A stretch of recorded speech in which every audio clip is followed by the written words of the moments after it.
Day after day, week after week, passed away on my return to Geneva, and I could not collect the courage to recommence my work. I feared the vengeance of the disappointed fiend, yet I was unable to overcome my repugnance to the task which was enjoined me. I found that I could not compose a female without again devoting several months to profound study and laborious disquisition. I had heard of some discoveries having been made by an English philosopher, the knowledge of which was material to my success, and I sometimes thought of obtaining my father's consent to visit England for this purpose. But I clung to every pretense of delay and shrank from taking the first step in an undertaking whose immediate necessity began to appear less absolute to me. A change indeed had taken place in me. My health, which had hitherto declined, was now much restored, and my spirits, when unchecked by the memory of my unhappy promise, rose proportionably. My father saw this change with pleasure, and he turned his thoughts towards the best method of eradicating the remains of my melancholy, which every now and then would return by fits, and with a devouring blackness overcast the approaching sunshine. At these moments I took refuge in the most perfect solitude. I passed whole days on the lake alone in a little boat, watching the clouds and listening to the rippling of the waves, silent and listless. But the fresh air and bright sun seldom failed to restore me to some degree of composure, and on my return I met the salutations of my friends with a readier smile and a more cheerful heart. It was after my return from one of these rambles that my father, calling me aside, thus addressed me. "I am happy to remark, my dear son, that you have resumed your former pleasures, and seem to be returning to yourself. And yet you are still unhappy and still avoid our society. For some time I was lost in conjecture as to the cause of this, but yesterday an idea struck me, and if it is well founded, I conjure you to avow it. Reserve on such a point would be not only useless, but draw down treble misery on us all." I trembled violently at his exordium, and my father continued, "I confess, my son, that I have always looked forward to your marriage with our dear Elizabeth as the tie of our domestic comfort and the stay of my declining years. You were attached to each other from your earliest infancy. You studied together and appeared, in dispositions and tastes, entirely suited to one another. But so blind is the experience of man that what I conceived to be the best assistance to my plan may have entirely destroyed it. You, perhaps, regard her as your sister, without any wish that she might become your wife. Nay, you may have met with another whom you may love, and considering yourself as bound in honor to Elizabeth, this struggle may occasion the poignant misery which you appear to feel.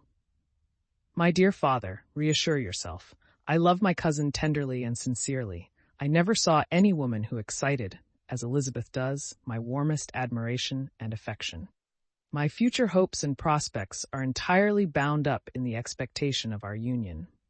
The expression of your sentiments of this subject, my dear Victor, gives me more pleasure than I have for some time experienced. If you feel thus, we shall assuredly be happy, however present events may cast a gloom over us. But it is this gloom which appears to have taken so strong a hold of your mind that I wish to dissipate. Tell me, therefore, whether you object to an immediate solemnization of the marriage. We have been unfortunate, and recent events have drawn us from that everyday tranquility befitting my years and infirmities. You are younger, yet I do not suppose, possessed as you are of a competent fortune, that an early marriage would at all interfere with any future plans of honor and utility that you may have formed. Do not suppose, however, that I wish to dictate happiness to you, or that a delay on your part would cause me any serious uneasiness. Interpret my words with candor and answer me, I conjure you, with confidence and sincerity." I listened to my father in silence and remained for some time incapable of offering any reply. I revolved rapidly in my mind a multitude of thoughts and endeavored to arrive at some conclusion. Alas! To me the idea of an immediate union with my Elizabeth was one of horror and dismay. I was bound by a solemn promise which I had not yet fulfilled and dared not break, or if I did, what manifold miseries might not impend over me and my devoted family. Could I enter into a festival with this deadly weight yet hanging round my neck and bowing me to the ground? I must perform my engagement and let the monster depart with his mate before I allowed myself to enjoy the delight of a union from which I expected peace. I remembered also the necessity imposed upon me of either journeying to England or entering into a long correspondence with those philosophers of that country whose knowledge and discoveries were of indispensable use to me in my present undertaking. The latter method of obtaining the desired intelligence was dilatory and unsatisfactory. Besides, I had an insurmountable aversion to the idea of engaging myself in my loathsome task in my father's house while in habits of familiar intercourse with those I loved. I knew that 1,000 fearful accidents might occur, the slightest of which would disclose a tale to thrill all connected with me with horror. I was aware also that I should often lose all self-command, all capacity of hiding the harrowing sensations that would possess me during the progress of my unearthly occupation. I must absent myself from all I loved while thus employed. Once commenced, it would quickly be achieved, and I might be restored to my family in peace and happiness. My promise fulfilled, the monster would depart forever. Or, so my fond fancy imaged, some accident might meanwhile occur to destroy him and put an end to my slavery forever. These feelings dictated my answer to my father. I expressed a wish to visit England, but concealing the true reasons of this request, I clothed my desires under a guise which excited no suspicion, while I urged my desire with an earnestness that easily induced my father to comply. After so long a period of an absorbing melancholy that resembled madness in its intensity and effects, he was glad to find that I was capable of taking pleasure in the idea of such a journey, and he hoped that change of scene and varied amusement would, before my return, have restored me entirely to myself. The duration of my absence was left to my own choice. A few months, or at most a year, was the period contemplated. One paternal kind precaution he had taken to ensure my having a companion. Without previously communicating with me, he had, in concert with Elizabeth, arranged that Clerval should join me at Strasbourg. This interfered with the solitude I coveted for the prosecution of my task. Yet at the commencement of my journey, the presence of my friend could in no way be an impediment, and truly I rejoiced that thus I should be saved many hours of lonely, maddening reflection. Nay, Henry might stand between me and the intrusion of my foe. If I were alone, would he not at times force his abhorred presence on me to remind me of my task or to contemplate its progress? To England, therefore, I was bound, and it was understood that my union with Elizabeth should take place immediately on my return. My father's age rendered him extremely averse to delay. For myself, there was one reward I promised myself from my detested toils, one consolation for my unparalleled sufferings. It was the prospect of that day when, enfranchised from my miserable slavery, I might claim Elizabeth and forget the past in my union with her. I now made arrangements for my journey, but one feeling haunted me, which filled me with fear and agitation. During my absence, I should leave my friends unconscious of the existence of their enemy and unprotected from his attacks, exasperated as he might be by my departure. But he had promised to follow me wherever I might go, and would he not accompany me to England? This imagination was dreadful in itself, but soothing inasmuch as it supposed the safety of my friends. I was agonized with the idea of the possibility that the reverse of this might happen. But through the whole period during which I was the slave of my creature, I allowed myself to be governed by the impulses of the moment, and my present sensations strongly intimated that the fiend would follow me and exempt my family from the danger of his machinations. It was in the latter end of September that I again quitted my native country. My journey had been my own suggestion, and Elizabeth therefore acquiesced, but she was filled with disquiet at the idea of my suffering, away from her, the inroads of misery and grief. It had been her care which provided me a companion in Clerval, and yet a man is blind to 1,000-minute circumstances which call forth a woman's sedulous attention. She longed to bid me hasten my return. 1,000 conflicting emotions rendered her mute as she bade me a tearful, silent farewell. I threw myself into the carriage that was to convey me away, hardly knowing whither I was going, and careless of what was passing around. I remembered only, and it was with a bitter anguish that I reflected on it, to order that my chemical instruments should be packed to go with me. Filled with dreary imaginations, I passed through many beautiful and majestic scenes, but my eyes were fixed and unobserving. I could only think of the bourne of my travels and the work which was to occupy me whilst they endured.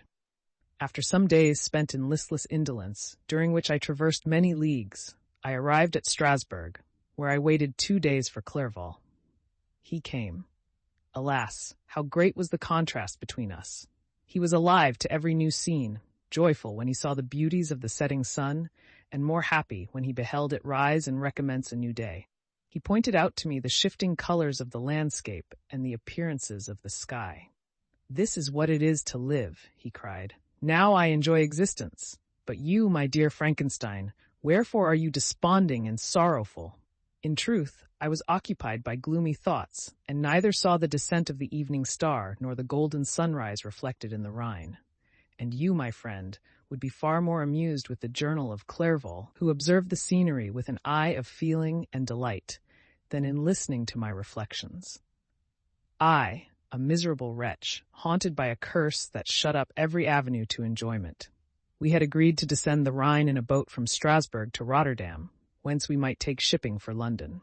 During this voyage, we passed many willowy islands and saw several beautiful towns. We stayed a day at Mannheim, and on the 5th from our departure from Strasbourg, arrived at Mainz. The course of the Rhine below Mainz becomes much more picturesque.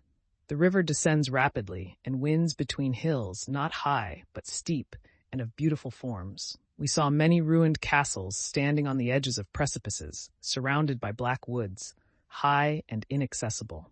This part of the Rhine, indeed, presents a singularly variegated landscape. In one spot you view rugged hills, ruined castles overlooking tremendous precipices, with the dark Rhine rushing beneath, and on the sudden turn of a promontory, flourishing vineyards with green sloping banks and a meandering river and populous towns occupy the scene.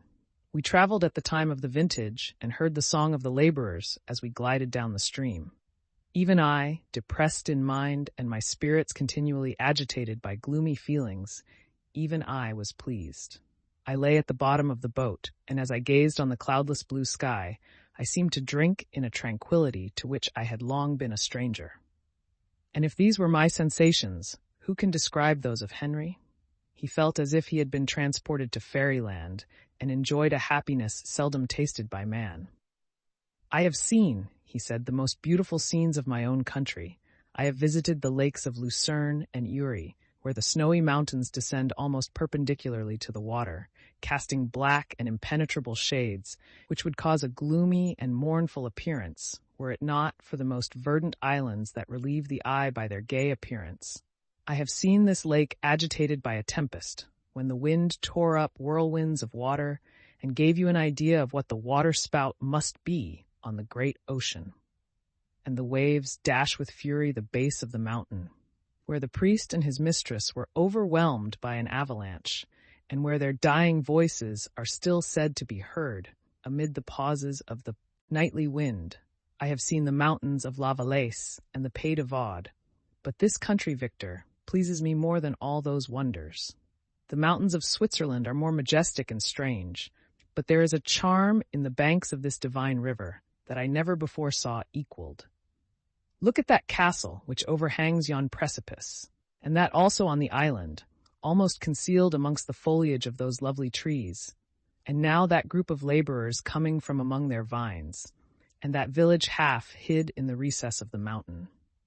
Oh, surely the spirit that inhabits and guards this place has a soul more in harmony with man than those who pile the glacier or retire to the inaccessible peaks of the mountains of our own country. Clerval, beloved friend, even now it delights me to record your words and to dwell on the praise of which you are so eminently deserving. He was a being formed in the very poetry of nature. His wild and enthusiastic imagination was chastened by the sensibility of his heart. His soul overflowed with ardent affections, and his friendship was of that devoted and wondrous nature that the worldly minded teach us to look for only in the imagination. But even human sympathies were not sufficient to satisfy his eager mind. The scenery of external nature, which others regard only with admiration, he loved with ardor. The sounding cataract haunted him like a passion, the tall rock, the mountain and the deep and gloomy wood. Their colors and their forms were then to him an appetite, a feeling and a love that had no need of remoter charm, by thought supplied or any interest unborrowed from the eye. Wordsworth's Tintern Abbey. And where does he now exist? Is this gentle and lovely being lost forever? Has this mind, so replete with ideas, imaginations fanciful and magnificent, which formed a world whose existence depended on the life of its creator, has this mind perished? Does it now only exist in my memory? No, it is not thus. Your form so divinely wrought and beaming with beauty has decayed, but your spirit still visits and consoles your unhappy friend. Pardon this gush of sorrow. These ineffectual words are but a slight tribute to the unexampled worth of Henry, but they soothe my heart, overflowing with the anguish which his remembrance creates. I will proceed with my tale. Beyond Cologne, we descended to the plains of Holland, and we resolved to post the remainder of our way, for the wind was contrary, and the stream of the river was too gentle to aid us. Our journey here lost the interest arising from beautiful scenery, but we arrived in a few days at Rotterdam, whence we proceeded by sea to England. It was on a clear morning, in the latter days of December, that I first saw the white cliffs of Britain. The banks of the Thames presented a new scene. They were flat but fertile, and almost every town was marked by the remembrance of some story. We saw Tilbury Fort and remembered the Spanish Armada, Gravesend, Woolwich, and Greenwich, places which I had heard of even in my country. At length we saw the numerous steeples of London, St. Paul's towering above all, and the Tower famed in English history.